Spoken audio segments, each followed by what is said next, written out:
हरे कृष्ण प्रभुजी दंडवत प्रणाम। Please accept my obeisance आगो शिल प्रपात।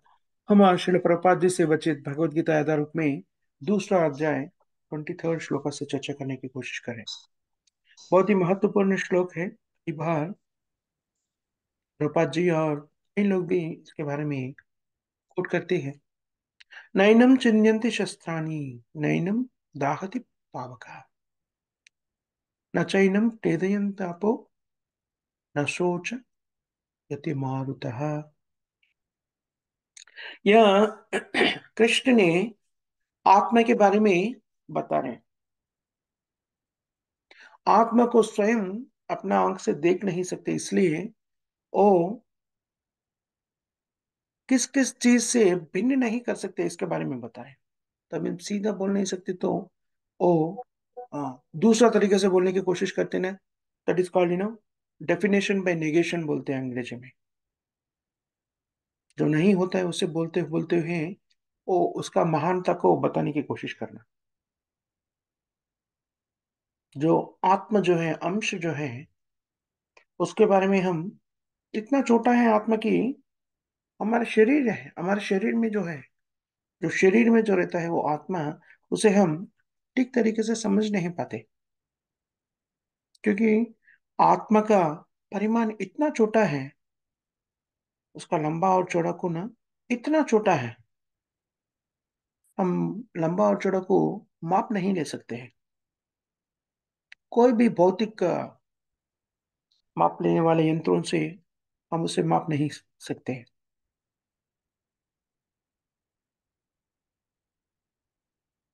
आधुनिक विज्ञान शास्त्रवेत्ता ये बोलते कि जो भी चीजें सबको माप ले सकते हैं, लेकिन वो सही नहीं है। अगर छोड़िए, अभी अगर माप ले भी सकते हैं, पहला हमें देखना चाहिए ना किसका माप ले सकते हैं। हम जो देख सकते हैं उसे तो माप ले सकते हैं। मुझे ये भी पता होना चाहिए, मुझे आत्मा को देखना चाहिए और किधर है वो समझना चाहिए, तभी हम उसका माप ले सकते हैं। हम तो देख भी नहीं सकते उसको, इतना छोटा है आत्मा। हम बोलते हैं ना, हम पहले भी एक बार चर्चा कर चुके हैं। केशाग्र शतभागस्य शताधिका। तुम्हारे केश के अंत को काट के वो 10,000 भाग भिन्न किए तो इतना छोटा होता है ना, उतना छोटा है।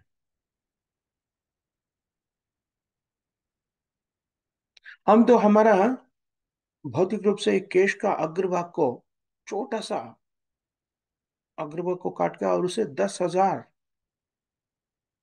भिन्न 10,000 भिन्न करके, भागों में भिन्न करके देख नहीं सकते। इसलिए भगवान कृष्ण इधर आत्मा के बारे में, उसका स्थिति के बारे में बता रहे हैं हमें। आत्मा ये नहीं है, आत्मा वो नहीं है, आत्मा वो नहीं है। तभी हम कई बार हम देखते हैं किसी का सीधा तरीका से उत्तर दी तो वो बच्चे को समझ में नहीं आते कभी कभी।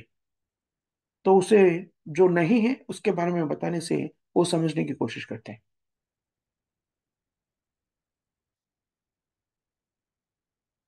वैसे यहाँ पर भगवान कृष्ण ने आत्मा को हम क्या नहीं कर सकते इसके बारे में बोले। आत्मा भौतिक नहीं है, भौतिक वस्तु नहीं है, लेकिन हमको भौतिक वस्तुओं से ही कुछ संबंध है, उसी का अनुभव है हमें। तो अभी जो भौतिक वस्तु नहीं है, हम भौतिक इंद्रियों के माध्यम से समझने की कोशिश करें। कैसे समझाएं?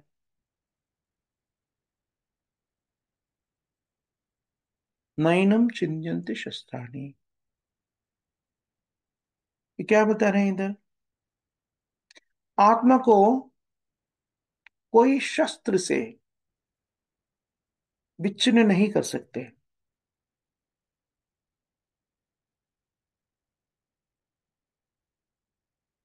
वो दुस्साध्य है। नैनम चिन्यन्ति शस्त्राणि। मायावादी तत्ववेत्ता ये बोलते कि मैं ब्रह्मांड हूं, लेकिन मैं भ्रांति के वश से अपने आप को मैं ये शरीर मान रहा हूं। भ्रांति की वजह से मैं सोचता हूँ कि मैं ब्रह्मांड से भिन्न हूँ। नहीं तो मैं ब्रह्मांड ही हूँ, ब्रह्मांड से एकता रखता हूँ। लेकिन कृष्ण यहाँ पर बता रहे, ममैवांश जीवलोके जीवभूत सनातन। इसका मतलब है कि कई लोग ऐसा सोचते हैं कि हाँ, भगवान कृष्ण पूर्ण है, हम उसका उनका अंश है। के मतलब क्या है? भगवान कृष्ण को भिन्न किए तो हम उत्पन्न हुए हैं। नहीं, वो सही नहीं है। इधर बता रहे क्यों। नयनम चिन्यन्ते शस्त्राणि, शस्त्रों से आत्मा को भिन्न नहीं कर सकते।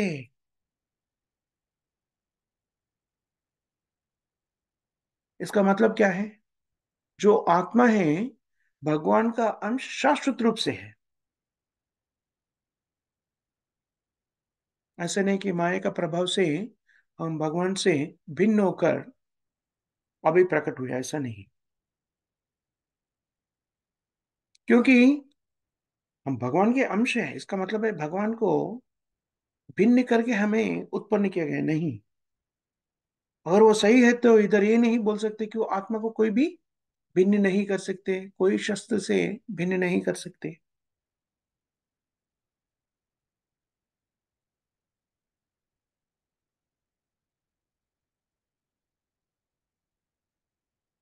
ऐसा फिर कैसे समझना चाहिए? देखिए, प्रभा जी ने एक अच्छा सा उदाहरण देते हैं। एक पॉट में हम थोड़ा पानी लेते हैं, कोई भी पात्र में हम पानी लेते हैं, और बाहर ऐसा रखते तो उसमें आकाश दिखेगा हम। वो आकाश, वो जो पात्र के अंदर भी दिखेगा और आकाश बाहर भी रहेगा। लेकिन जो आकाश वो पात्र में दिखता है, वो बाहर जो हम देख रहे हैं, वो आकाश से भिन्न लगता है। लगता है,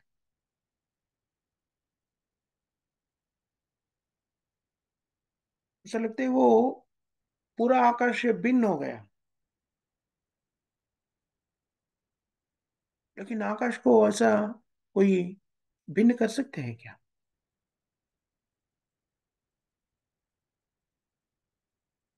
वैसे ही है, जो आत्मा है बहुत ही अल्प स्थिति में रहते हैं। और ये अंश अंश का विधान है, वो शाश्वत रूप से है। ऐसा नहीं कि कभी परिस्थितियों की वजह से हम भगवान से भिन्न हो गए, भगवान से काटा दिया गया है और फिर भगवान से जुड़ा सकते हैं, ऐसा नहीं है।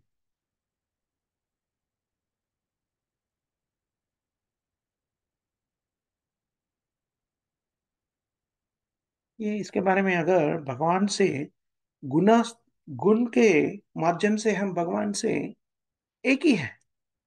जैसा भगवान के अंदर गुण है, हमारे में भी गुण है। लेकिन हमारा जो स्थिति और शाश्वत स्थिति है भगवान से भिन्न, पूर्ण तरीके से भिन्न शाश्वत रूप से है। शिल प्रभुपाद जी ने बताया, अगर भगवान के, कई लोग बोलते हैं, मायावादी फिलोसफर्स बोलते हैं, तत्ववेत्ता ने बोलते हैं कि भगवान से एकता हो जाते हैं आत्मा, वे भगवान बन जाते हैं। लेकिन ऐसा नहीं है। वो समझने में उनका दोष है। जैसे बता दे कि अगर एक पक्षी है, वो ग्रीन कलर का पक्षी है समझो, और वो ग्रीन ट्री में जाके बैठता है, तो हमें लगता है कि ये पक्षी जाके ना उसमें मिल गया, अभी नहीं, ये पक्षी नहीं है। ऐसा होता है क्या? नहीं। सचमुच में पूरा ग्रीन ग्रीन ग्रीन है, इसलिए हमको लग रहा है कि उधर पक्षी नहीं दिख रहे हमको। लेकिन पक्षी वृक्ष के ऊपर बैठने के बाद, ग्रीन वृक्ष के बैठने के बाद, उसका अस्तित्व मिट नहीं जाते हैं, वो ऐसा ही रहता है। लेकिन हमें ऐसा दिखता है कि वो उसके अंदर जाके, वृक्ष के अंदर जाके अदृश्य हो गया, क्योंकि पूरा एक ही कलर में है, इसीलिए हम देख नहीं सकते वो भिन्नता को। लेकिन पक्षी तो उनका अस्तित्व स्थिर स्थिर रखते हैं वहां पर वृक्ष पे रहने के बाद। ऐसा ही हमें भी समझना चाहिए। वैसा ऐसा हमें क्यों लग रहे हैं वो पक्षी अदृश्य हो गया? क्योंकि वृक्ष और पक्षी दोनों एक ही कलर में है, एक ही रंग में है। इसलिए हमें लगता है कि वो पक्षी जाके ना वो वृक्ष में मिलन हो गया, वो पूरा एक बन गया। नहीं, ऐसा दिखता है हमको, लेकिन पक्षी पक्षी के रूप में वो वृक्ष पे है। वैसे ही आत्मा जो है भगवान से गुण रूप से एकता है हमारे में।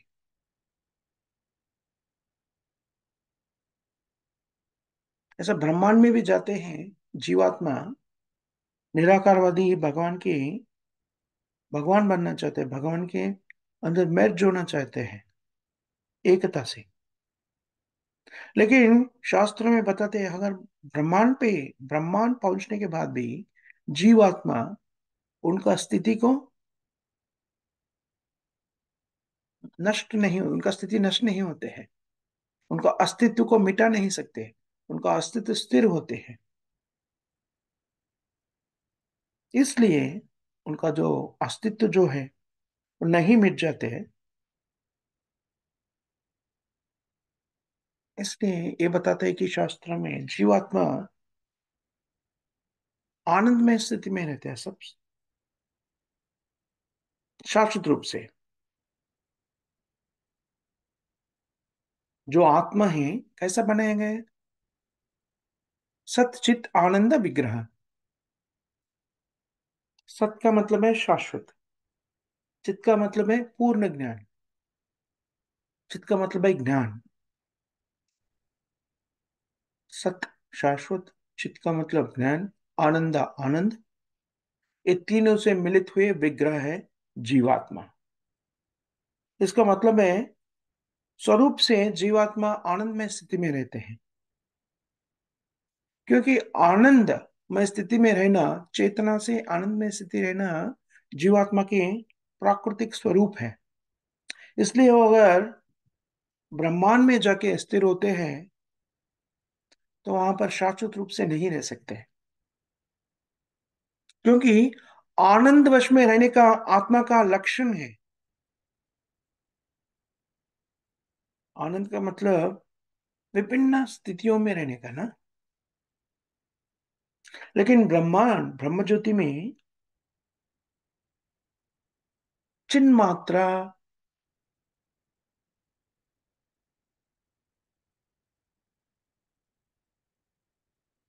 वहां एक ही स्थिति में बहुत देर तक नहीं रह सकते आत्मा, क्योंकि वो भिन्न स्थिति में आनंद को प्राप्ति करना आत्मा का स्वरूप सिद्धि है, स्वरूप गुण है।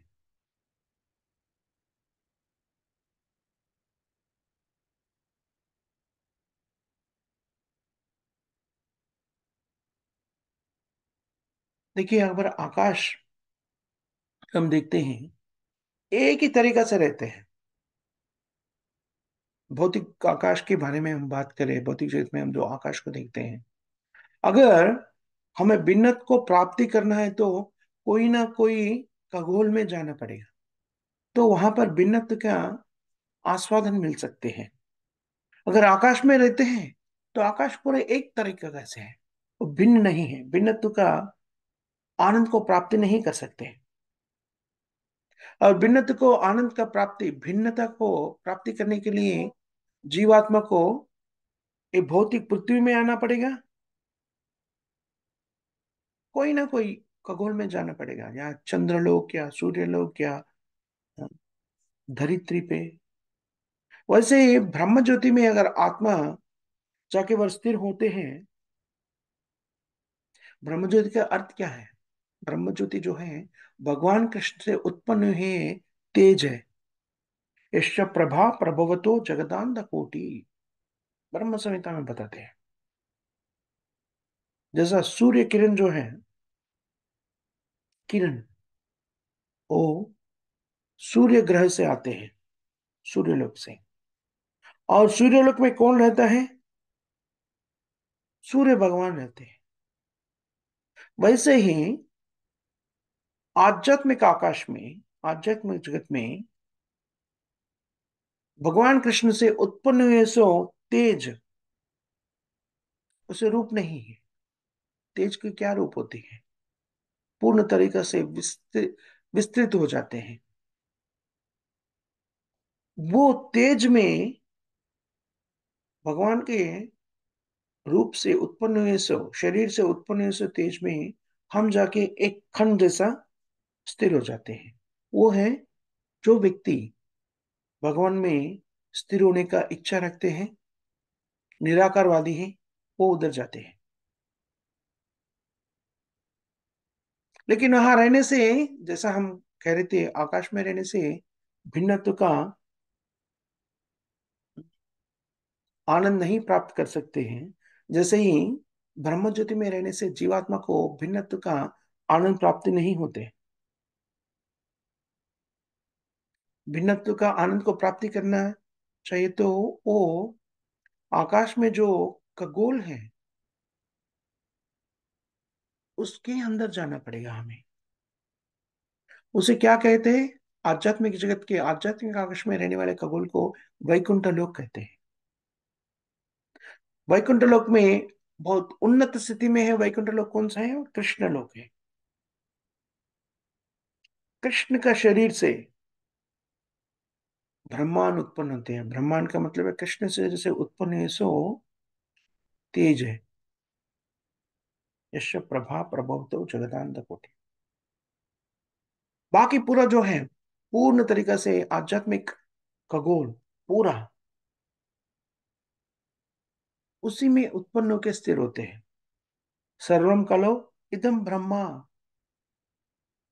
भगवद गीता में ये बताते हैं। मत्स्थानि सर्वभूतानि नाहम तेषु अवस्थिता। पूरा जगत भगवान के शरीर से उत्पन्न होने से तेज में स्थिर हो जाते हैं।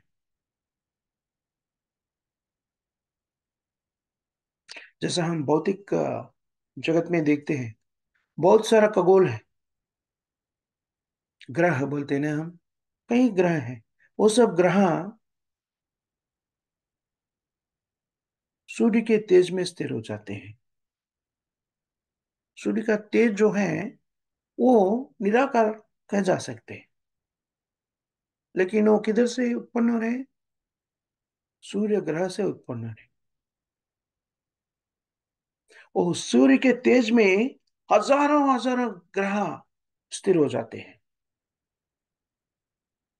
पूरा यह ग्रह सूर्य के तेज से प्रभावित होकर अपना स्थिति को, अपना अस्तित्व को स्थिर कर लेते हैं। जैसे ही ब्रह्म ज्योति जो है भगवान कृष्ण के शरीर से उत्पन्न ये से तेज है। बाकी पूरा पूरा सृष्टि ब्रह्म ज्योति में स्थिर हो जाते हैं।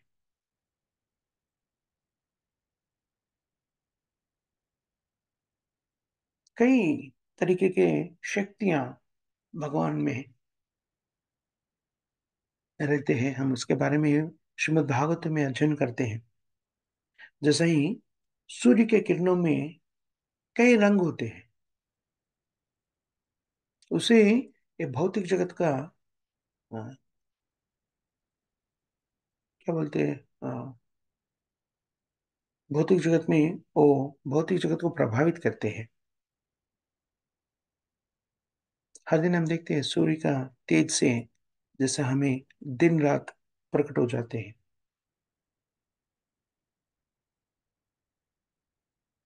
तो सूर्य के तेज से ही पूरा जगत अपना स्थिति को स्थिर रह सकते हैं, स्थिर कर सकते हैं। तभी सूर्य का तेज नहीं होते हैं तो जगत अंधकार में रहते हैं।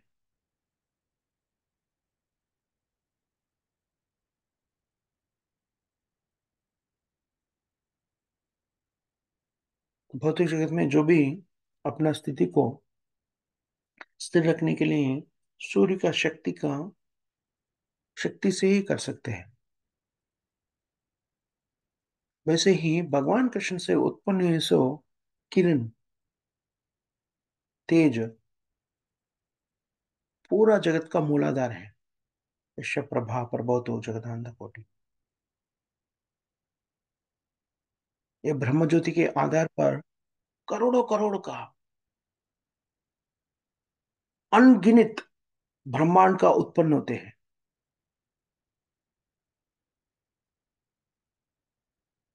ब्रह्म संहिता में एक श्लोक आते हैं, यशैकनिश्वसित कलावतावलंबम जीवन्ति लोम विलजा जगदानंद कोटि। जीवन्ति लोम विलजा जगदानंदनाथा विष्णुर्महान् स इह यस्य कला विशेषो गोविंदमादिपुरुषं तमहं भजामि। ये आध्यात्मिक स्थिति को समझने का आरंभ है। आत्मा, वो परमात्मा, आत्मा या परमात्मा को हम शस्त्रों से और किसी तरीका से भिन्न नहीं कर सकते। नैनम चिंजंति शस्त्राणि, नैनम दहति पावकः। अभी समझने की कोशिश करना चाहिए।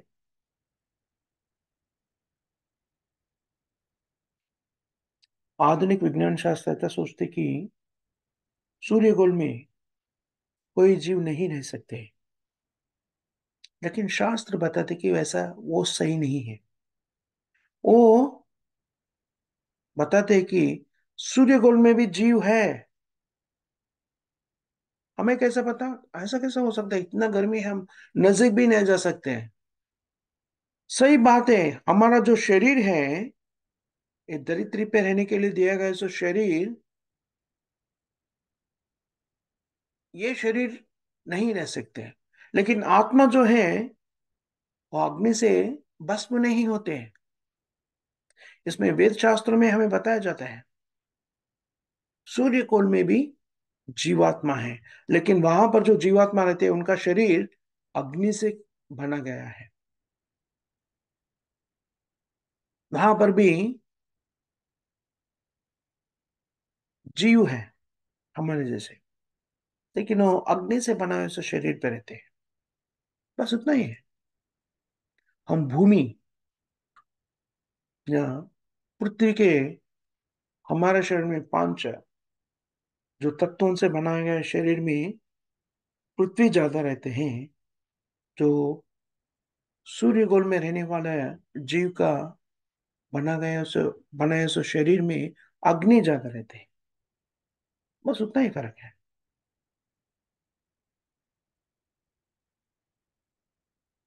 हमारा अनुभव से हम बोलते कि हमारा जो छोटा सा जो अनुभव है भौतिक जगत में, इधर पृथ्वी में जो अनुभव है उसे बोलते हैं। ऐसा कैसा होता है? जीव तो अग्नि में जा ही नहीं सकते। हम अग्नि में चले गए तो हम मर जाते हैं। मरने का मतलब क्या है? हमारा भौतिक शरीर नष्ट होता है, आत्मा को कुछ नहीं होता। इसे समाधान देने के लिए कृष्ण ने बता रहे हैं, नयनम दहति पावका, नयनम दहति पावका। इसका मतलब क्या है?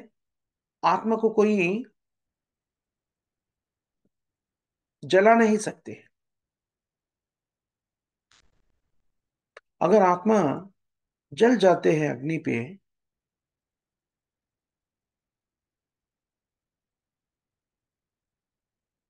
जो मृत शरीर को हम अग्नि में दहन करते हैं, तो आत्मा का दहन नहीं होते।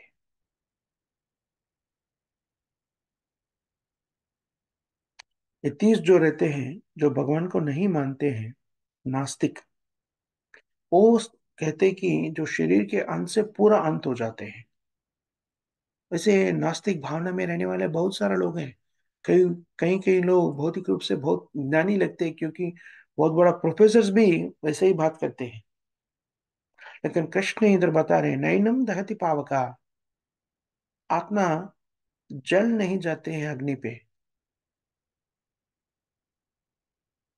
न हन्यते हन्यमाने शरीरे। पूरा आत्मा के बारे में जैसा स्थिति रहते हैं, इसके बारे में पूर्ण तरीके से भगवत गीता में बताया है, पूर्ण ज्ञान दिया गया है।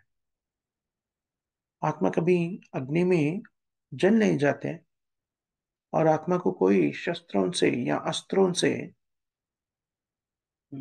भिन्न नहीं कर सकते हैं।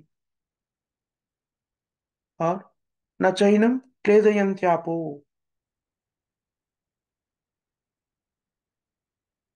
जल में भी उसे डुबा नहीं सकते हैं। पानी में रहने से आत्मा को जल छू नहीं सकते आत्मा को।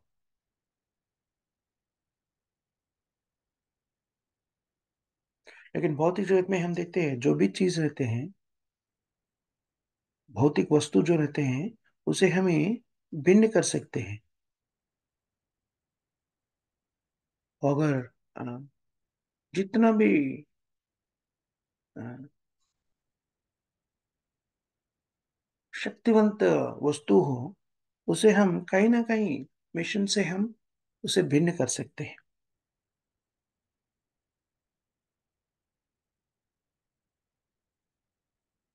हम भौतिक जगत में जो भौतिक वस्तु रहते हैं उसमें अग्नि में आहुति दे सकते हैं उसे।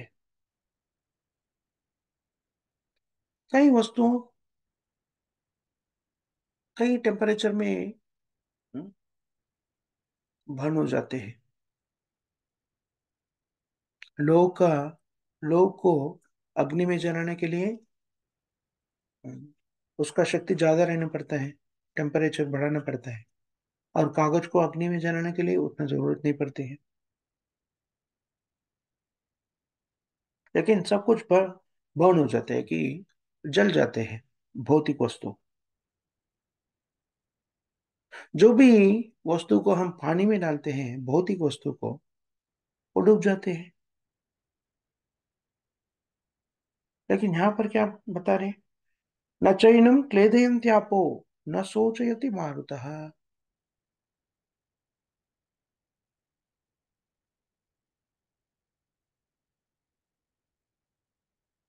ये है शाश्वत का अर्थ।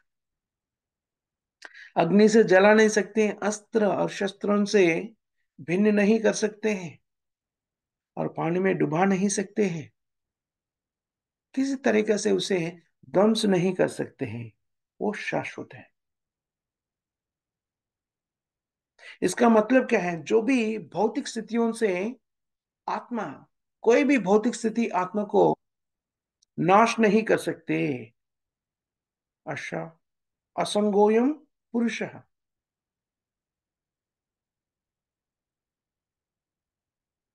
वेद शास्त्र में बताया गया है कि आत्मा कभी भी भौतिक वस्तु से प्रभाव, मतलब भौतिक वस्तु से क्या बोलते हैं वो, टच नहीं करते हैं। छू नहीं सकता हूँ। भौतिक वस्तु से छू नहीं सकते।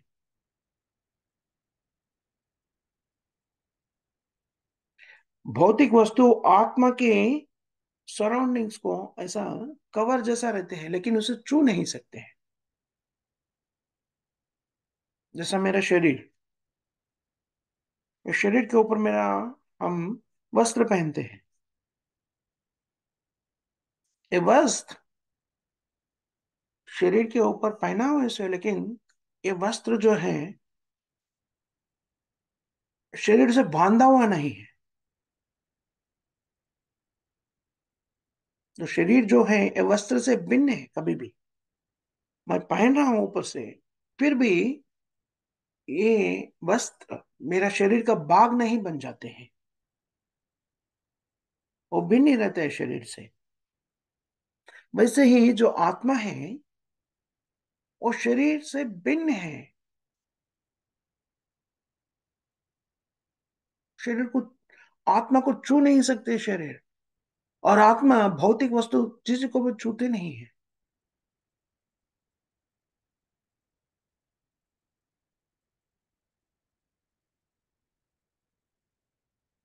लेकिन भौतिक जगत में क्यों आया है आत्मा फिर? इसलिए कि वो स्वामी बनना चाहते हैं। और अपना स्वामी बनकर अपना वांछाएं पूर्ण करना चाहते हैं।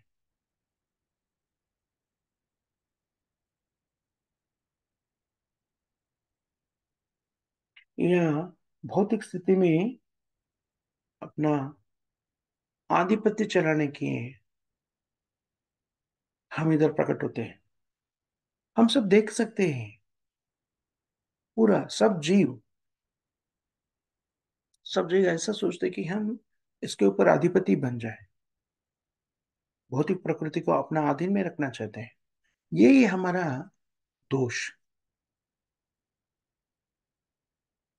रोग क्या है हमारा?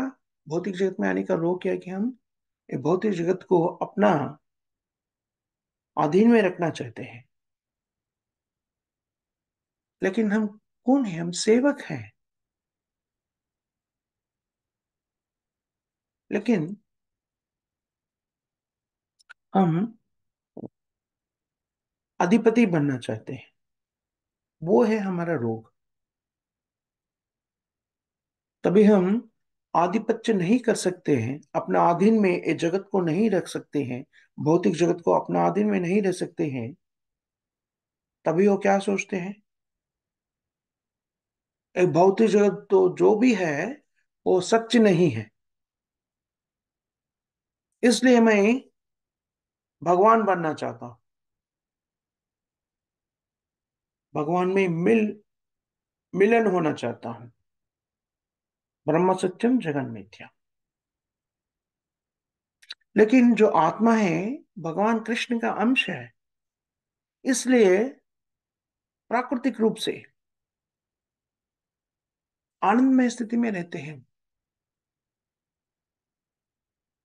आनंदमय स्थिति में रहने का उनका लक्षण है, इसलिए वो आनंद में रहने के लिए कोशिश करते हैं। यहां पर भी हम सब भौतिक जीवन में भी कई कष्ट उठाते हैं। किसके लिए? कई कार्य करते हैं। किसके लिए? जीवन में आनंद के वजह से, आनंद से रहने के लिए।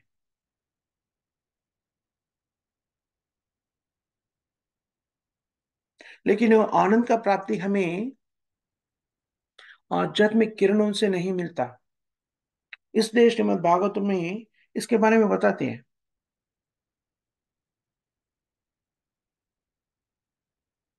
अरूह्य कृच्छेन परम पदम। कृच्छेन, कई तपस्या करने के बाद व्यक्ति कभी कभी पूर्ण ज्ञान से नहीं, आधा ज्ञान से, कई तपस्या करते हैं व्यक्ति और ब्रह्म ज्योति में मिल जाते हैं। सायुज्य मुक्ति कह जाते हैं उसे। जो आत्मा भौतिक स्थिति से भिन्न होकर ब्रह्म ज्योति में मिलना चाहते हैं, उसे सायुज्य मुक्ति कहते हैं। सायुज्य का मतलब है अ, उसमें मर्ज हो जाना, मिलन हो जाना। आरोग्य कृच्छेन परम पदम। कोई व्यक्ति कई तपस्या करके ब्रह्म ज्योति तक जाते हैं, ब्रह्म ज्योति में स्थिर हो जाते हैं, लेकिन वहां पर शाश्वत रूप से नहीं रह सकते, उधर से भी और नीचे गिर जाते हैं। पतंते अधा। अधा मतलब फिर, पतंते गिर जाते हैं। कहां पर? भौतिक जगत में।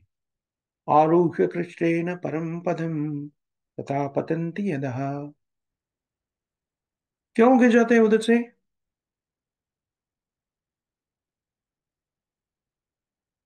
अनादृत यस्मात् आंग्रह।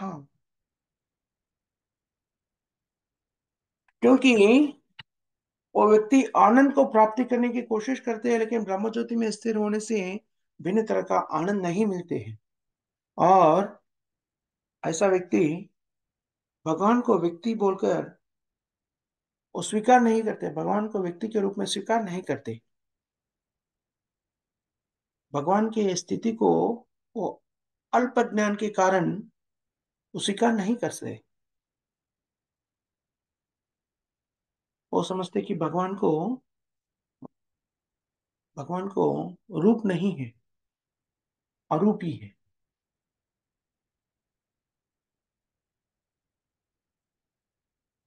लेकिन हम देखते हैं, हम व्यक्ति के रूप में हमारा अनुभव है, हम व्यक्ति हैं। वो लोग सोचते कि अगर मैं व्यक्ति हूं, भगवान भी व्यक्ति हो, तो मेरा जैसा ही व्यक्ति है समझते हैं।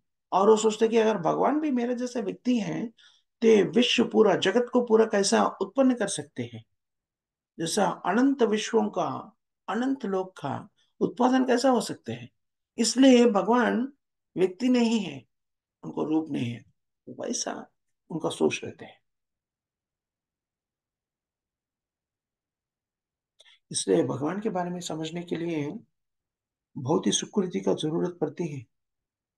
भगवत गीता में यही बताते हैं, 7वां अध्याय 19वां श्लोक।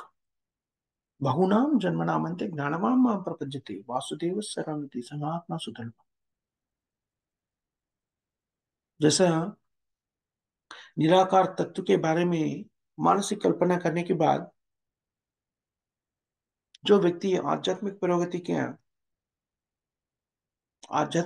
प्राप्त करते हैं, वो स्थिति से और आगे बढ़ते हैं। वो तभी आगे बढ़ते हैं, बहुनाम जन्मनामन्ते ज्ञानवान् मां प्रपद्यते।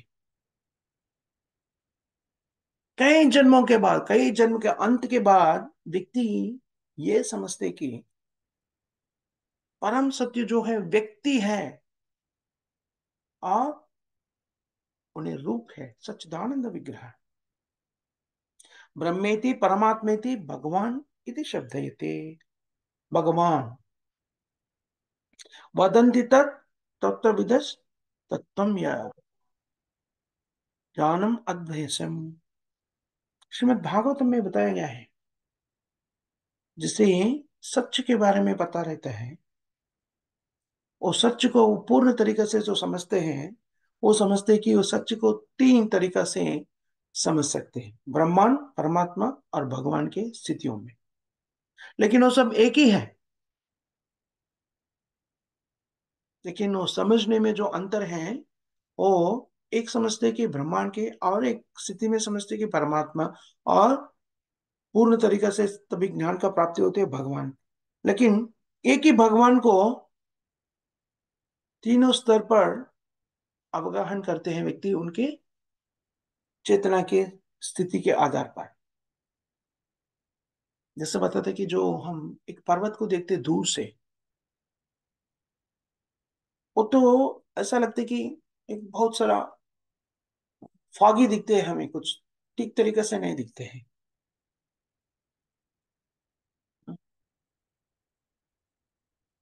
और आगे बढ़ते हैं, पर्वत के नजदीक जाने की कोशिश करते हैं, तभी हमें लगता है कि हाँ, वहां पर कुछ ग्रीनरी है, वृक्ष वैसा कुछ दिख रहा है।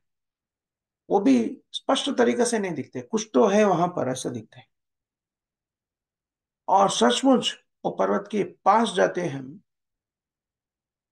तभी हमें समझ में आता है कि वहां पर बहुत सारा वृक्ष है, और भिन्न तरीके के जीव है,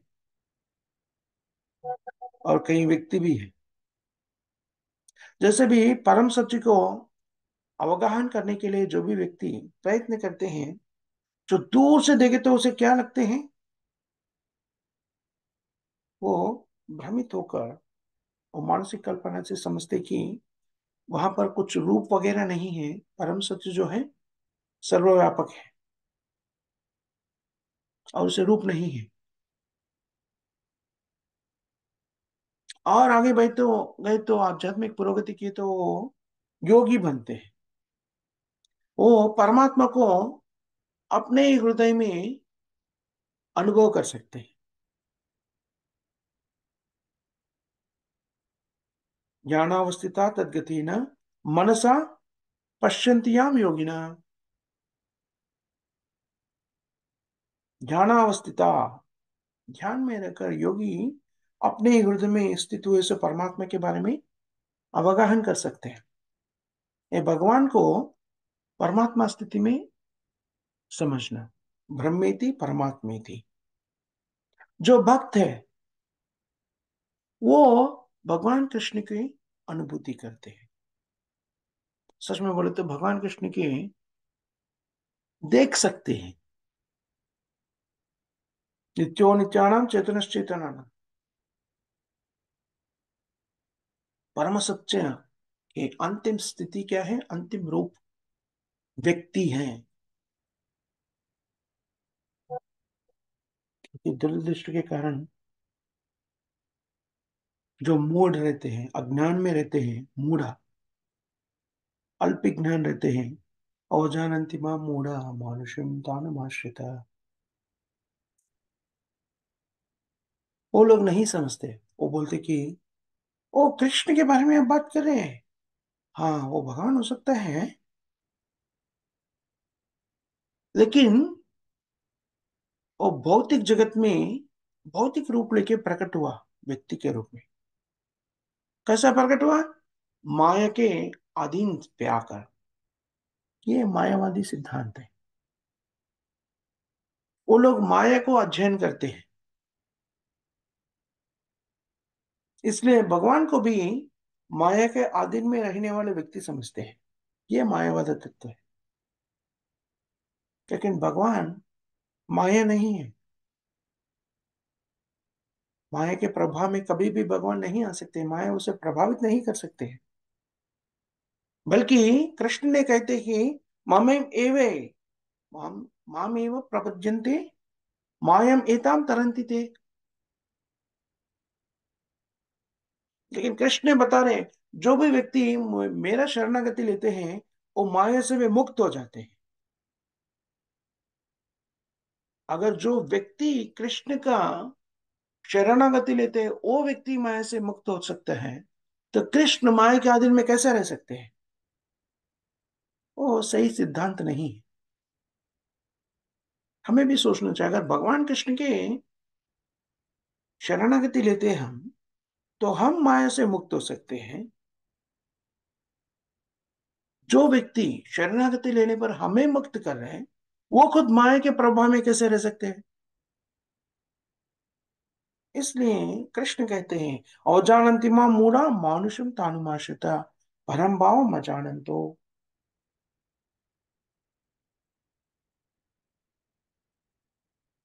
जो अज्ञान में रहते हैं वो व्यक्ति, मूढ़ा जो रहते हैं, अल्पज्ञानी जो रहते हैं, वो भगवान का शक्ति को समझ नहीं पाते। भगवान का शक्ति अपार है, लेकिन अज्ञानी जो रहते हैं, अल्पज्ञानी जो रहते हैं, वो भगवान का शक्ति को अपना शक्ति से, अ, अपना शक्ति के माध्यम से समझने की कोशिश करते हैं। ये कहते हैं फ्रॉग इन द वेल। जो फ्रॉग, जो छोटा सा वेल में रहते हैं, वो सोचते हैं कि समुद्र के बारे में बोलते कि कितना होगा। जो वेल में जो फ्रॉग रहते हैं, उनका उनका माप से ये समुद्र का माप को समझने की कोशिश करते हैं। हाँ मेरा, मैं जहां पर रहता हूँ इससे 10 गुना रहेगा, नहीं नहीं बहुत बड़ा बोले तो 20 गुना रहेगा, मैं 100 गुना रहेगा। लेकिन उसे पता नहीं चलता कि इतना विशाल है समुद्र। कूपस्थ मंडूका न्याय, शास्त्र में इस शब्दों को उपयोग किया है। कूपस्थ मंडूका माया। कूपा, मंडू का मतलब फ्रॉग, कूपा मतलब what you call it as, well. Mauli Prabhu ji. बाउली, हाँ बाउली मतलब, बाउली का मतलब मत जी, बाउली। वेल मत प्रभु जी, वेल बोले ना, बौली बोलते हैं उसको। हाँ अच्छा, बाउली में रहने वाला आ, मंडूक, मंडू को क्या बोलते हैं? हाँ, मेंढक। मेंढक। मेंढक।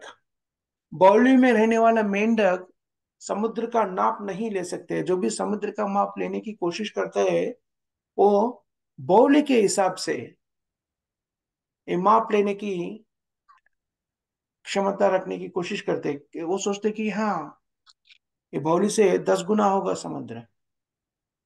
समुद्र बोले तो उनको समझ लगता है 10 गुना या 100 गुना, इतना ही है। जो बाउली में मंडूक,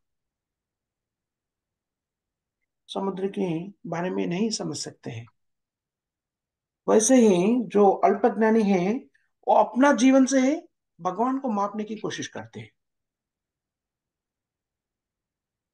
इसलिए भगवान कितना अपार है हमें नहीं समझ सकते। हम कभी भी भगवान को हमसे माप के देखना चाहते हैं, मैं इतना हूं तो भगवान इतना हो सकता है, इतना बड़ा हो सकता है, नहीं। मेरे से 1 फीट ज्यादा होगा, 10 फीट ज्यादा होगा, ऐसे। ये पूरा है मानसिक कल्पना है। इसलिए भगवान कृष्ण बताते हैं, मनुष्य मनुष्याणाम, किसको समझ में आता है भगवान कृष्ण के बारे में? मनुष्याणाम सहस्रेषु कच्चित तदि सिद्धया, लाखों लाखों में, करोड़ों करोड़ों में लोगों में एक भी भगवान को नहीं समझ सकते हैं, करोड़ों लोगों में।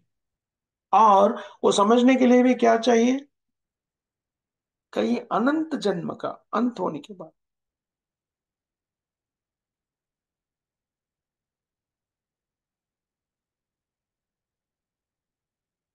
मनुष्याणाम सहस्रेषु कच्चित् यतते सिद्धः, यततम अपि सिद्धानाम कश्चिन्मां वेति तत्वतः। इसलिए हमारा मानसिक कल्पना से भगवान कृष्ण को नहीं समझ सकते।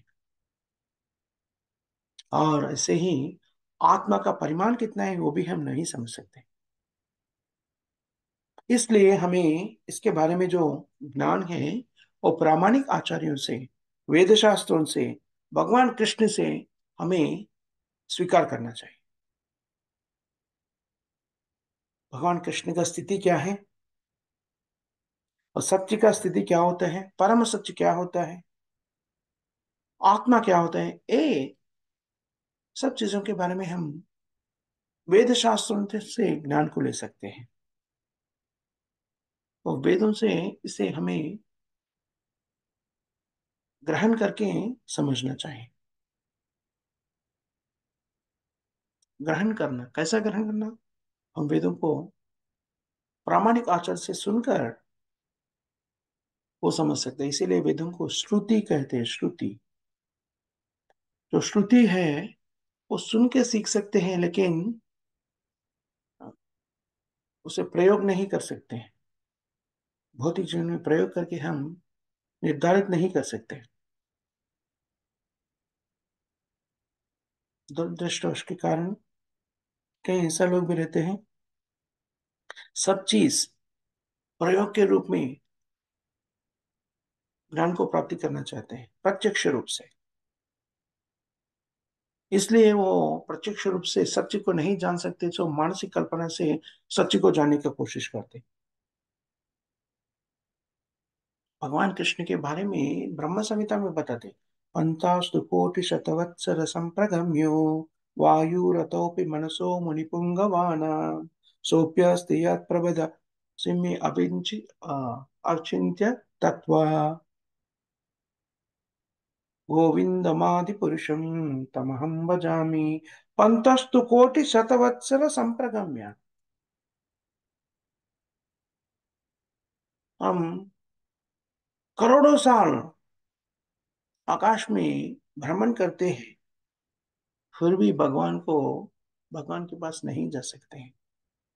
पंतस्तु कोटि शतवत्सर संप्रगम्यो वायुरतापि,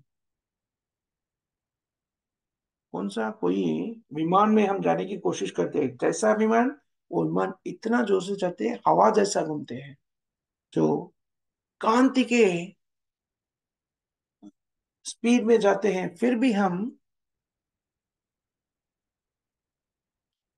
भगवान के पास पहुंच नहीं सकते हैं। मन के वेग से भी जाते हैं वो विमान, फिर भी हम भगवान के पास नहीं जा सकते।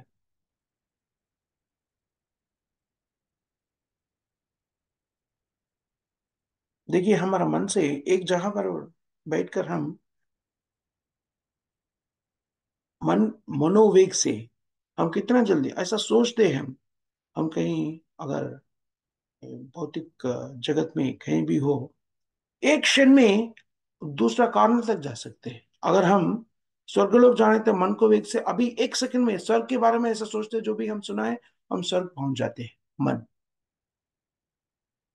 इतना जोर से जाते हैं, इतना तेज से जाते हैं, और वही वेग से हम भ्रमण करते हैं, फिर भी करोड़ों साल तक भ्रमण किए तो भी हम भगवान के पास नहीं जा सकते हैं। पंतस्तु कोटि शतवत्सर संप्रगम्यो वायुरतापि मनसो मुनिपुंगवान।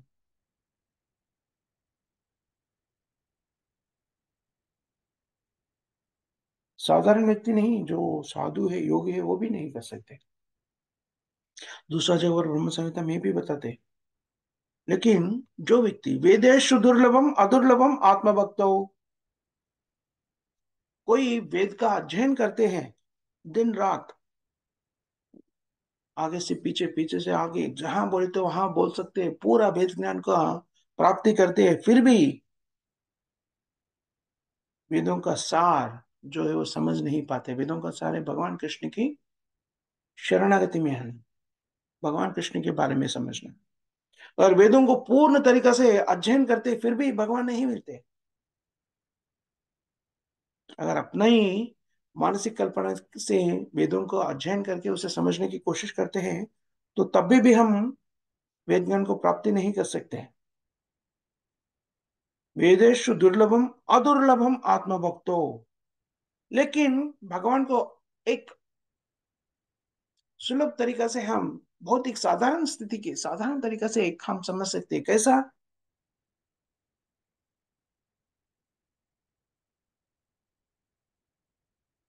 भगवान की भक्ति में स्थिर होने पर। वेदेषु दुर्लभम अदुर्लभम आत्मभक्तो, अगर भगवान के भक्ति में स्थिर हो जाते हैं व्यक्ति, तो भगवान को समझ सकते हैं। भक्ति में कैसा रह सकते हैं? कोई शुद्ध भक्ति की संगत में रहकर, शुद्ध भक्ति की कृपा स्वीकार कर, जब हम शुद्ध भक्ति की अ, शरणागति में जाते हैं, तभी हम भक्ति के बारे में सीख सकते हैं। और भक्ति में रहने से, भगवान के भक्ति में स्थिर होने पर, भगवान के सेवा में स्थिर होने पर भगवान को समझ सकते हैं।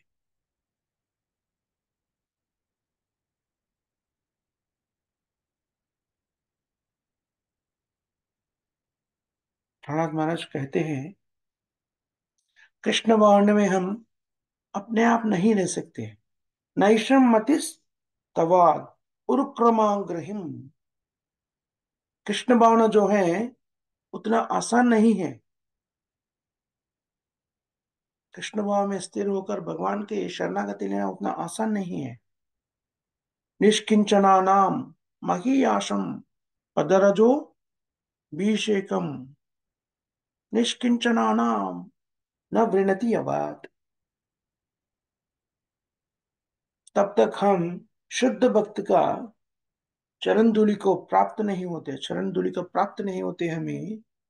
निष्किंचना नाम, निष्किंचना मतलब ये भौतिक जगत से कुछ लेना देना नहीं रहते, शुद्ध भक्त रहते हैं वो। केवल भगवान के भक्त में स्थिर होने वाले विशुद्ध भक्त के चरण धूलि को प्राप्त होने तक हमें कृष्ण भावना नहीं मिल सकते हैं। तभी तक हम कृष्ण भक्त नहीं बन सकते हैं। ये शास्त्र में बताया गया शब्द है, इसलिए हमें ये समझना चाहिए, कृष्ण परम सत्य है और वो व्यक्ति है। कृष्ण भक्ति में रहने से ही ये हमें समझ में आएगा, तब तक हमें समझ में नहीं आएगा। कृष्ण को समझने के लिए हमें कृष्ण भक्ति को स्वीकार करना चाहिए। कृष्ण को समझने के लिए भक्ति का आवश्यकता है। भगवान कृष्ण स्वयं अपने आप को समझने के लिए धरित्री पर भक्त के रूप में प्रकट होते हैं। चैतन्य महाप्रभु, चैतन्य महाप्रभु इसलिए प्रकट होते कि कृष्ण समझना चाहते कि कृष्ण भक्ति का अर्थ क्या है, कृष्ण भक्ति का आस्वादन लेना चाहते हैं। और राधा जी से पूछते हैं, राधे तुम मेरे ऊपर इतना प्यार कैसा कर सकते हैं, इतना भक्ति कैसा हो सकते हैं। राधा कहते हैं कि आप नहीं समझ सकते हैं। अगर तुम सचमुच में मेरा भावना को लेते हैं, तब भी कृष्ण भक्ति में जो माधुर्यता है वो तब भी आप समझ सकते हैं। और कृष्ण समझना चाहते कि कृष्ण भक्ति क्या होता है, वो समझने के लिए कृष्ण स्वयं भक्त बन के आते हैं। देखिए, कृष्ण भक्ति को समझना बड़े तो कृष्ण का भक्ति होना चाहिए बस। कृष्ण स्वयं अपने आप को समझने के लिए उनका ही खुद का भक्त बन के प्रकट हो जाते हैं चैतन्य महाप्रभु के रूप में। श्री कृष्ण चैतन्य प्रभु नित्यानंदा, श्री अद्वैता गदाधरा श्रीवासादि गौर भक्त वृंदा। इसलिए हमें यह समझना चाहिए, कृष्ण को समझने के लिए हमें कृष्ण भक्त बनना चाहिए। चैतन्य महाप्रभु के माध्यम से हम कृष्ण को समझ सकते हैं, क्योंकि कृष्ण स्वयं चैतन्य महाप्रभु के रूप में प्रकटित हुआ। कृष्णाय कृष्ण चैतन्य नामिने, कृष्ण चैतन्य नामिने। रूप गोस्वामी पहले बार चैतन्य महाप्रभु से मिलते हैं, पहले बार नहीं, दूसरी बार शायद।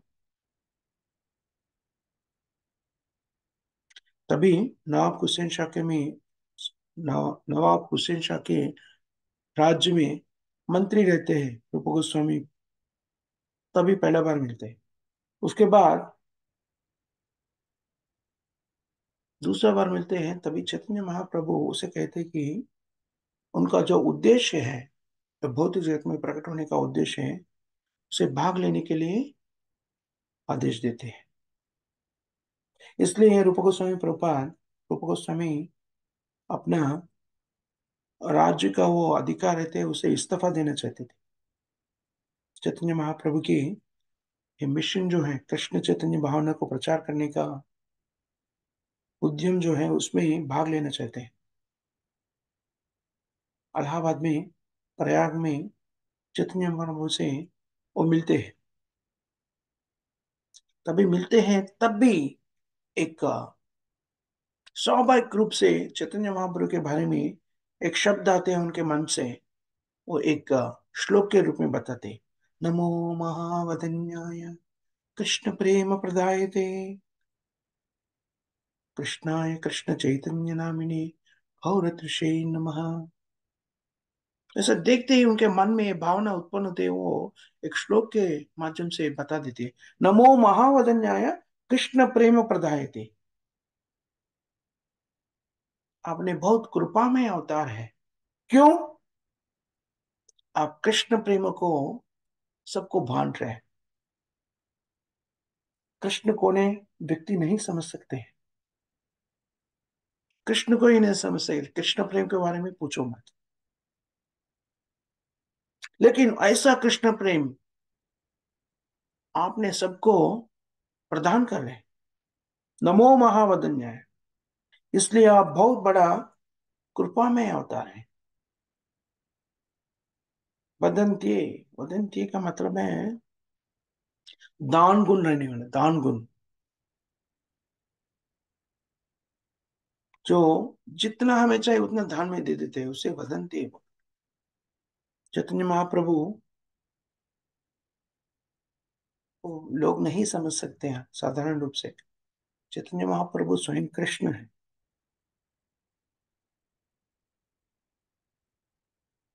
और कृष्ण स्वयं भगवत गीता में बताते हैं, उनके शरण में आ जाना।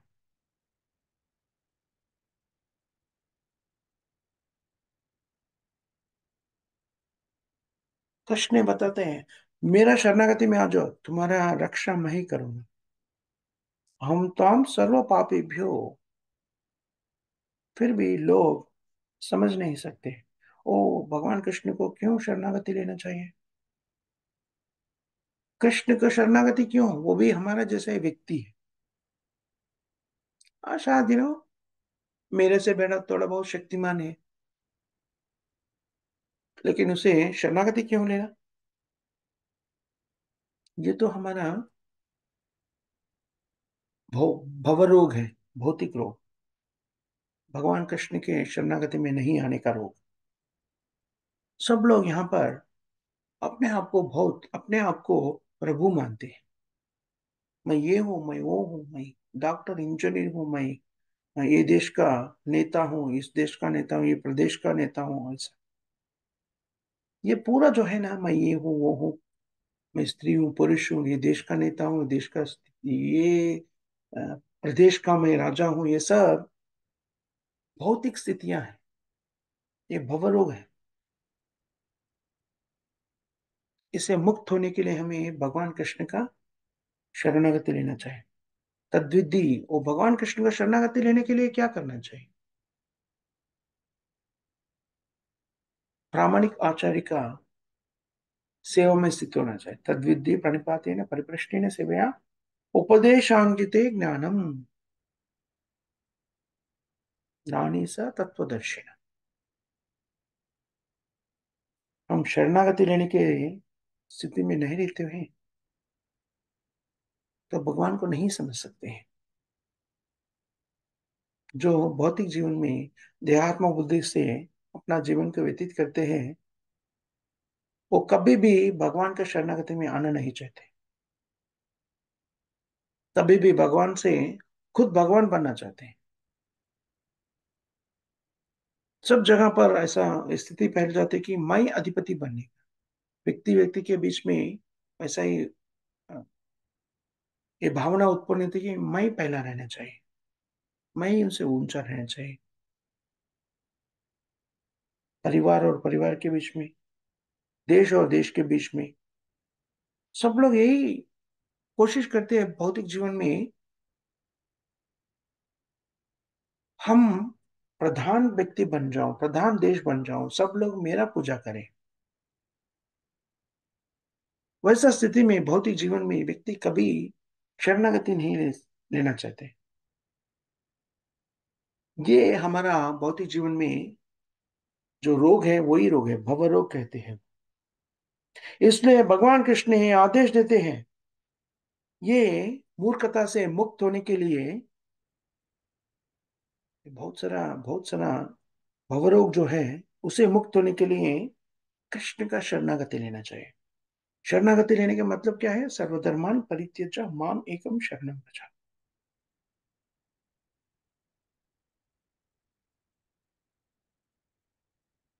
तो लोग यहाँ पर भौतिक जीवन में रहने वाले सोचते हैं, अगर कृष्ण का शरणागति ली तो मेरा पूरा ध्वंस हो जाएगा, मेरा बिजनेस क्या होगा, मेरा व्यापार क्या हो गया, भौतिक जीवन में जो प्रणाली का रखा है मैंने वो सब क्या होगा, वो सब नष्ट हो जाएगा। लेकिन कृष्ण ने बता रहे नहीं नहीं नहीं, आप चिंता मत करो, मैं तुम्हारा पालन पोषण का व्यवहार के बारे में पूरा मैं ही बाध्यता लेता हूं। हम तो हम सर्व पापेभ्यो मोक्षयिष्यामि मा शुचः। इसलिए आप चिंता मत करो, ये बताया कृष्ण। और कृष्ण स्वयं उनका भक्त बन के फिर भौतिक जगत में प्रकट हुआ और बताया कि कृष्ण का शरणागति कैसा लेना चाहिए। जो पूछ रहे शरणागति लेने के लिए कृष्ण बनकर और कृष्ण के भक्त बनकर, कृष्ण स्वयं कृष्ण का भक्त बनकर चैतन्य महाप्रभु के रूप में प्रकट होकर कैसा उसे शरणागति लेना चाहिए, वो खुद आचरण करके हमें दिखाया है। कृष्ण वर्णम तुषा कृष्णम सांगोपांगास्त्र पार्षदम। कृष्ण चैतन्य, कृष्ण भावना का जो उद्यम है बहुत ही प्रामाणिक है और वैज्ञानिक है। ये वैसे ही बताने वाला बोगस नहीं है, किसी का मनोभावना से कल्पित रूप से बना है सो नहीं है। ये प्रामाणिक है, वेद ज्ञानों के, वेद सूत्रों के अनुसार निर्मित किए गए प्रामाणिक, स्वयं कृष्ण से बताए गए सर्वधर्मान परित्यज्य मामेकम शरणम व्रज। वही तत्व कृष्ण भावना में बताते हैं।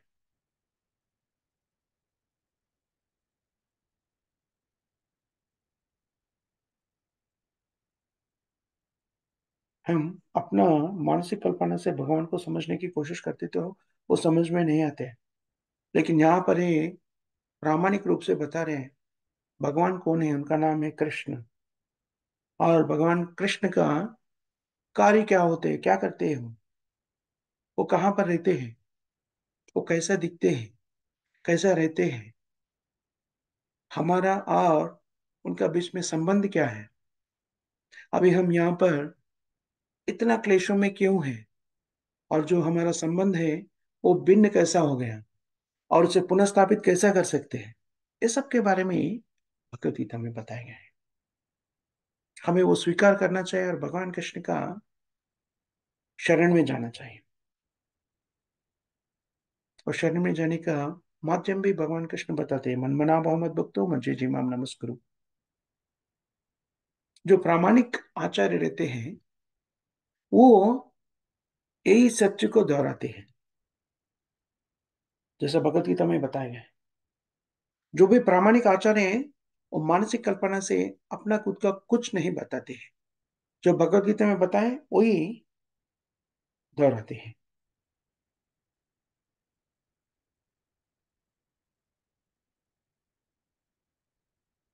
इसलिए प्रभुपाद जी से कोई बताते हैं कि स्वामी जी आपने बहुत वंडर्स किया है, बहुत आश्चर्यकर चीज किया है। और प्रभुपाद जी ने बताया मैंने कुछ नहीं किया। वो जो वंडर जो बोल रहे हैं आप, वो भगवान कृष्ण से स्थापित हुए से।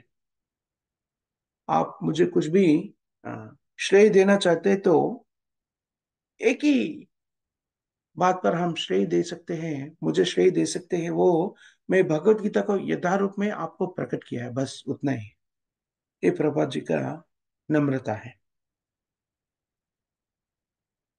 प्रभुपाद जी कहते हैं मैं भगवान जो बताए वो यथारूप आपको प्रकट किए, इसीलिए वो सफल हो गए। यही मेरा आश्रय है, और बाकी कुछ मेरा श्रेय नहीं है, स्वयं भगवान का है। ये बहुत ही नम्र पूर्वक श्रील प्रभुपाद जी ने कहते हैं। ये सत्य भी है, हम भी ये देख सकते हैं कि अगर जो हम प्रभुपाद जी से सीखते हैं, यथारूप में वो किसी को प्रकट करते हैं, तो हमारा हृदय भी शुद्धिकरण हो जाते हैं, जो सुनते हैं उनका हृदय भी शुद्धिकरण हो जाते हैं। इससे हम समझ सकते कि यथारूप में जो हम प्रकट करते तो वो किसका वाक्य है, स्वयं भगवान कृष्ण का वाक्य है। वो प्रामाणिक आचरण के द्वारा हमें प्राप्त होता है। वो वही तरीका से हम दूसरों को दोहराते हैं, तो उसका प्रभाव जो वो व्यक्ति अगर भगवान कृष्ण से सुनते हैं, जैसा प्रभाव उन पे होगा वही प्रभाव ये भगवान कृष्ण का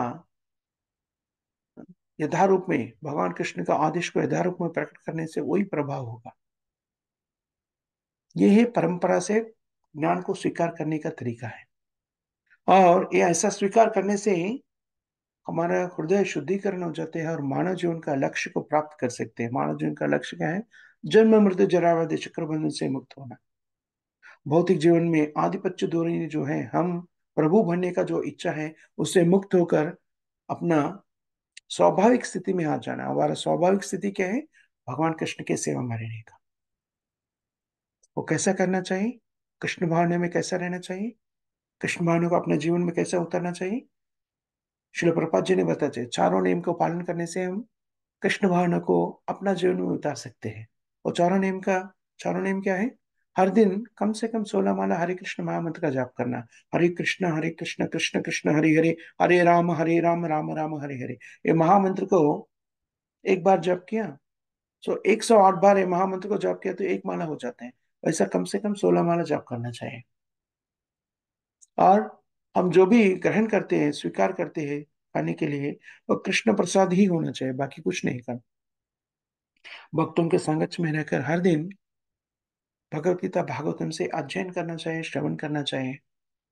ये चार चीज अपना जीवन में उतार लिया तो हम कृष्ण भावना में रह सकते हैं। यही हमें शरणागति के बारे में और भगवान कृष्ण के बारे में, अपना हृदय में भगवान कृष्ण ने उनके बारे में ज्ञान प्रकट कर देते हैं। इसलिए हमें श्रील प्रभुपाद जी से बता गए ये चार चीजों को, चार नियम को अपना जीवन में उतार कर जीवन को आगे बढ़ते हैं तो पूर्ण हो सकते हैं। यही हमारा आज का श्लोक का सारांश कह जा सकते हैं। यहाँ पर हम समाप्त करेंगे। माता जी से, प्रभु जी से, किसी को कोई प्रश्न या टिप्पणी या कुछ करेक्शन ऐसा कुछ है, कुछ कहना है? प्रभु जी, हरे कृष्णा प्रभु जी, दंडोत प्रणाम। हरे कृष्ण प्रभु मतदम। जी, ब्रह्म ज्योति में विलीन होते फिर फॉल डाउन होते, ये थोड़ा कंफ्यूजन लग रहा था। ब्रह्म ज्योति में विलीन होने का अर्थ यह है कि माता जी, ब्रह्म ज्योति का क्या है, ब्रह्म ज्योति का अर्थ क्या है? कृष्ण से उत्पन्न हुए तेज है वो ब्रह्म ज्योति। तेज। अब हाँ ब्रह्म जी। ज्योति में विलीन हुआ बोल के हम समझते हैं, लेकिन अपना जो हम्म। स्थिति है वो नष्ट नहीं हो जाते हैं। हम जो व्यक्ति है ओके। ना, हमारा वो स्थिति नष्ट नहीं होते। जैसे प्रभुपाद जी ने उदाहरण देते हैं, जो ग्रीन कलर का, ग्रीन को क्या बोलते हैं हिंदी में? हरा, हरा हरा, कलर। हाँ। हरा। हरा जो पक्षी रहते हैं, हरा वृक्ष के अंदर जाके बैठ जाते हैं, तो हमें दूर से ओके। कैसा दिखते हैं? अगर पक्षी हाँ, अदृश्य हो गया, मिल। क्योंकि पक्ष को हम ओके। नहीं दे सकते, एक ही कलर में है दोनों, है ना? हम्म। हाँ हाँ, बिल्कुल। पक्षी नहीं दिखते, करेक्ट। लेकिन पक्षी अपना स्थिति को नष्ट नहीं होते, पक्षी का स्थिति नष्ट नहीं होते, वहां पर भी वो पक्षी रहते हैं। वही। वैसा ही हम ब्रह्म ज्योति में जाने से, हम भी क्या है, भगवान के अंश होने के नाते हम भी तेजोमय हैं। ये तेज जाके ब्रह्म तेज, जो भगवान से उत्पन्न है ब्रह्म तेज में मिल जाते तो अपना स्थिति नष्ट नहीं होते, ऐसा दिखते है कि हम उसमें मर्ज हो गए, उसमें हम्म। मर्ज होगा ऐसा लगते हैं। इमेजिनेबल। हाँ, लीन होगा ऐसा लगते हैं, लेकिन अपना जो व्यक्तित्व जो है वो नष्ट नहीं होते। ऐसा ही एग्जाम्पल है, परफेक्ट एग्जाम्पल देते हैं प्रभुपाद जी ने। जो हरा पक्षी जाके हरा वृक्ष में बैठता है तो हमें दिखता है अभी पक्षी वृक्ष में मिल गया। लेकिन वो है वही। हाँ, लेकिन वो वही वो पर है। ऐसा ही हम ब्रह्म ज्योति में जाने पर भी हमारा व्यक्तित्व नष्ट नहीं होते, हम व्यक्ति हैं वैसे ही रहते हैं। हम्म। ये पुनः उसका। गिरने का चांस रहता क्या प्रभु ये लोगों को? हाँ हाँ, क्या बता, क्या पुनः बता? पुनः फिर गिर जाने का चांस रहता है क्या वो लोगों को? बिल्कुल माता जी। क्यों गिर हम्म। जाते हैं वहां से? आत्मा का स्वरूप क्या है? आनंद स्थिति में रहने का। आनंद कभी प्राप्त होते हैं? किसी से संपर्क करने से हमें आनंद का प्राप्ति होते हैं। लेकिन अच्छा। ब्रह्म ज्योति में जहाँ रहते हैं, वो स्थिर रहते हैं और कुछ संपर्क नहीं रहते, किसी से कुछ करना नहीं रहते। लेकिन हमारा स्वभाव रूप से हम चेतनावस्था में रहने वाले हैं, है ना? आत्मा का हम्म। स्वरूप है चेतना, और चेतन। हमारी चेतना को दबा दिया है हम। वो दबा कर कितना देर तक रह सकते हैं? वो आनंद भी नहीं लेते हैं वहां पर। इसलिए बिल्कुल हाँ। आत्मा वो आनंद को प्राप्ति करने के लिए और किसी से संपर्क करने के लिए देखते हैं। वो संपर्क करना वहां पर तो साध्य नहीं होते, क्योंकि वहां पर जो आकाश में, आध्यात्मिक आकाश में बाकी जो लोग हैं वो वैकुंठ लोक हैं। वैकुंठ लोक में हाँ। प्रवेश करने के लिए हमें शुद्धता का आवश्यकता पड़ते हैं। और जीवात्मा तो भी ब्रह्म ज्योति में जाते तो उतना शुद्ध नहीं होते कि वो वैकुंठ लोक में प्रवेश कर सके। क्योंकि वैकुंठ लोक में प्रवेश करके किसी जीव से संपर्क नहीं कर सकते वहां पर, तो वापस किधर आते हैं? भौतिक जीवन में पृथ्वी दरिद्री पर। पर आ जाते हैं। हाँ। तो ये वे भी स्थिति है। वेस्ट है।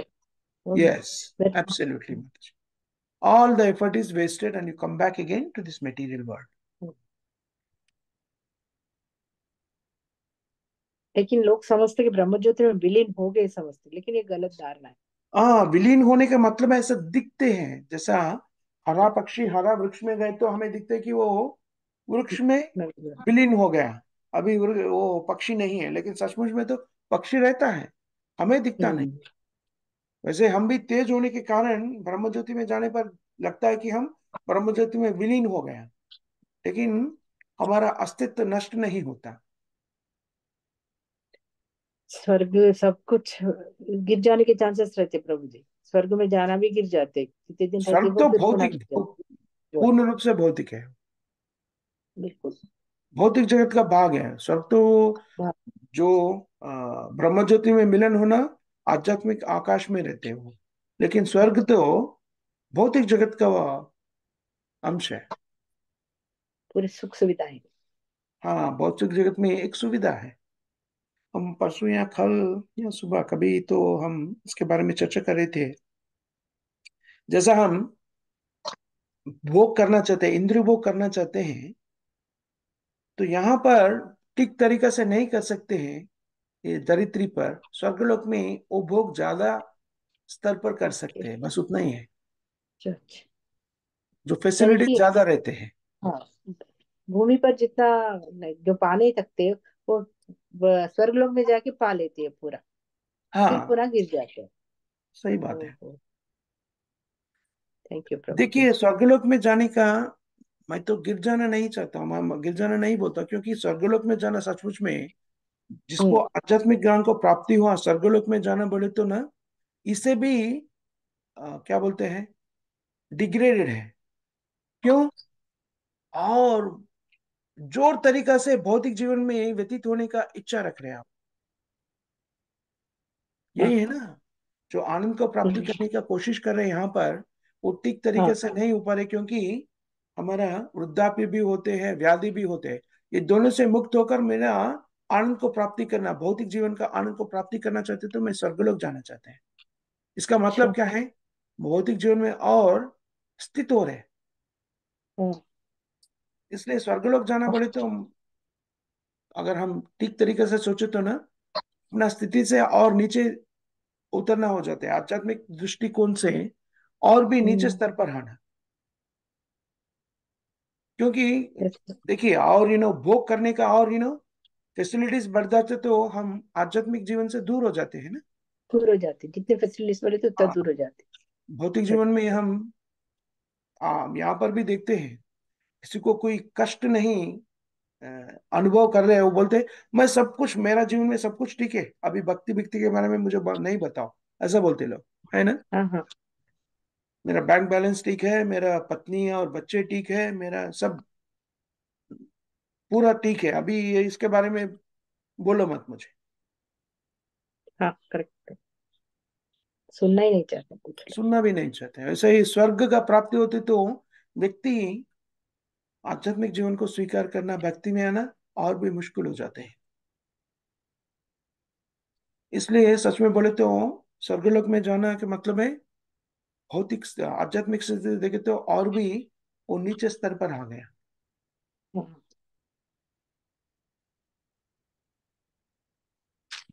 यहाँ पर स्वर्गलोक में जरा नहीं रहता ना प्रभु जी। हाँ, वही तो है जरा ना। और व्याधि। जरा हम्म। और व्याधि नहीं रहते हैं, जन्म और मृत्यु रहते हैं। तो क्या हाँ मिलते हैं वहां जन्म। पर? हाँ, और भी इंद्रिय भोग करने का स्थिति चांस मिल रहता जाते है, हैं, ज्यादा अवकाश। इंद्रिय भोग करने का स्थिति मिल जाते हैं। अगर इतना कष्ट है यहाँ पर भौतिक जीवन में, यहाँ पर पृथ्वी पर, फिर भी भगवान के बारे में सोचने के लिए व्यक्ति हाँ, अपना मन को स्थिर नहीं कर सकते, तो वहां पर भोग ही भोग मिलता है, तो व्यक्ति भगवान के बारे में कैसा सोचेगा? नहीं वो स्थिति सोचता। ठीक नहीं है आध्यात्मिक जीवन के लिए। हाँ बिल्कुल। बहुत अच्छा प्रश्न पूछा है माता जी, बहुत बहुत धन्यवाद। प्रभु जी, अगर भक्ति का सुकृति की वजह से भी उनका भक्ति स्वर्गलोक में आ नहीं सकता क्या? कर नहीं सकते वो लोग उनको, मतलब देखिए, कृष्ण को भक्ति। देखिए स्वर्गलोक में भी भक्ति कर सकते हैं, लेकिन थोड़ा हम्म। मुश्किल है वहां पर भक्ति करना। क्यों? हम वही इसके बारे में ही बात कर रही थी ना। यहाँ पर भी हमें भौतिक रूप से पूर्ण तरीका से पूर्ण सौलभ्य है, बैंक बैलेंस है और परिवार ठीक से है, सब कुछ ठीक है, कोई कष्ट का प्राप्ति नहीं हो रहे, कष्ट का अनुभव नहीं कर रहे, तो व्यक्ति भक्ति के बारे में नहीं सोचते। सही है ना। और स्वर्गलोक में हम्म। तो ये भौतिक इंद्रिय का तृप्ति और बहुत ऊंचा तरीका से मिलते हैं। ओ, वो ऐसा। अच्छा अच्छा। इसलिए उसी में मन पूरा इसी में, उसी के प्राप्त करने में रहते हैं, उसके भोग करने में व्यक्ति स्थिर हो जाते हैं। हम्म। पूरा इसलिए उसके ऊपर रहता है जो ये इनको। पृथ्वी जो है ना, ये बहुत अच्छा स्थल है भक्ति का आगे बढ़ने का। देखिए, हम हम्म। इतना भी कष्ट करते हैं भौतिक जीवन में आनंद को प्राप्त करने के लिए, हमें तो हाँ दुख ही मिलते हैं। जी। यह स्थिति इतना अच्छा है आध्यात्मिक प्रगति के लिए, बहुत अच्छा है। हम्म। ये जी अवकाश को खोने देना बस। हम्म। ये अवकाश जो है, पृथ्वी में जो हाँ, अभी जो अवकाश मिल रहा हमें, है। हाँ, हमें जो अवसर मिला है, उसे पूर्ण तरीका से हमें ये अवसर लाभान्वित लाभ उठाना चाहिए। हो। हम्म। हम्म। बस वो ठीक करने है। के जितनी लिए आप कुछ करने फैसिलिटीज, का जरूर। जितने, वही माता जी। था प्रभु जी, हम्म, जितने आनंद, जितने शरीर को तकलीफ ना होने वाले फैसिलिटीज मिलते हुए तो भगवान कहाँ से याद आते प्रभु जी वो लोगों को। यही तो ना। चातुर्वर्ण चतुर्विधा भजन्ते एवं जनास्तु सुकृत योजना। और दो, कई लोग कभी कष्ट होता है तभी भगवान के बारे में सोचते हैं ना। हाँ, काश प्रभु जी धरती लोक में भी जरा और बुढ़ापा का निकाल दिया तो अच्छा गुरु माँ का सेवा कर ले सकते थे। नहीं, सन्यासी बन। वो निकाल दिए तो गुरु महाराज का सेवा नहीं, अपना इंद्रिय का सेवा ज्यादा करते हैं हम लोग, इसीलिए बिल्कुल ऐसा प्रभु जी, रहना ही अच्छा बिल्कुल। है। अगर अगर मेरे को ऐसा निकाले तो मैं अच्छा कर लेती थी गुरु महाराज का सेवा ऐसा। अभी तो कर लेना, अभी तो अभी अभी वृद्धाप्य नहीं आया आपको, है ना? अभी तो कर लो। हाँ लेकिन क्या बोलते वो स्पीड थोड़ा कम है मेरा भी। थोड़ा बढ़ाना है, बड़ा चढ़ा के करना है और मुझे स्पीड बढ़ाना है थोड़ा। इसलिए काश कृष्ण मेरे लिए निकाले तो अच्छा था। फिर अच्छा सीरियस भक्ति करो, गोलोक जाओ, वहां पर पूरा और अच्छा रहेगा। अरे उधर तो पूरे भक्त लोग रहते हैं, उधर अब तो प्रीचिंग ही नहीं कर सकते। इधर तिलक में प्रीचिंग कर सकते, ये इधर तिलक में अपने गुरु का गुणगान कर सकते ना। गोलोक में तो सिर्फ कृष्ण के गुणगान करना, राधा रानी का गुणगान करना, गुरु माँ का तो ही ना कर सकते हैं उधर। वो कौन बोल रहा है ऐसा। आपको? वहां पर भी गुरु क्या करते हैं वहां पर? कृष्ण का सेवा में रहते हैं। और जो भी सेवा गुरु। गुरु देते हैं, गुरु का सेवा ही करते हैं हम लोग। तो गुरु के माध्यम अच्छा, से कृष्ण को सेवा मिलते हैं। उधर गुरु माँ का गुणगान कर सकते हैं, गुरु माँ बिल्कुल। चुप नहीं करेंगे। अरे इधर कृष्ण है मेरा गुणगान मत करो, ऐसा नहीं बोलेंगे वो। बिल्कुल कृष्ण है बोलेगा। ना। बिल्कुल बोलेगा। वो उनका फिर उनका स्थिति है। कैसे। उनका स्थिति है। वो वैसा ही बोलना चाहिए, वैसा ही बोलेगा। और हम भी गुणगान करेंगे क्योंकि हमें करना भी चाहिए। सच में क्या पोटी रहता ना प्रभु जी, गुरु और भक्तों का, शिष्यों का और भगवान के, तीनों के बीच में अच्छा है। हम्म। जी प्रभु, हरे कृष्णा, बहुत बहुत हरि धन्यवाद, हरे बोल माता कृष्णा। जी। धन्यवाद, प्रणाम। जगत गुरु श्रील प्रभुपाद की प्रभु जी। जय। हरे हरिनाम कृष्णा प्रभु जी। संकीर्तन की जय। हरि जय। बोल जी। प्रभु। पूर्ण सिंह प्रभु। हम्म, सामोवेत इस भक्त बात पे वृंद की कुछ एक जय। दोहा याद आया प्रभु जी। अच्छा, बताइए। एक दोहा आप तो जानते हैं, इत्तेफाक आ गया। हाँ हाँ। कबीर का दोहा है वो। अच्छा। सब सुख में सुमिरन करे तो दुख का एको होए। सुख में करते रहे ना, इसीलिए तो दुख आते रहता। कबीर का दोहा याद है, आप लोग बात करते रहे तो सुन के। अच्छा। हरे अच्छा। कृष्ण। हरि बोल। हरे कृष्ण प्रभु जी। बहुत बहुत धन्यवाद प्रभु जी, सर माता जी, शिल प्रभुपाद जी के ग्रंथों से चर्चा करने की मौका दिया। आप सबको बहुत बहुत धन्यवाद। हरे कृष्णा। थैंक यू प्रभु जी, हरे कृष्णा, धन्यवाद। हरि हरि बोल। दंडवत प्रणाम माता जी।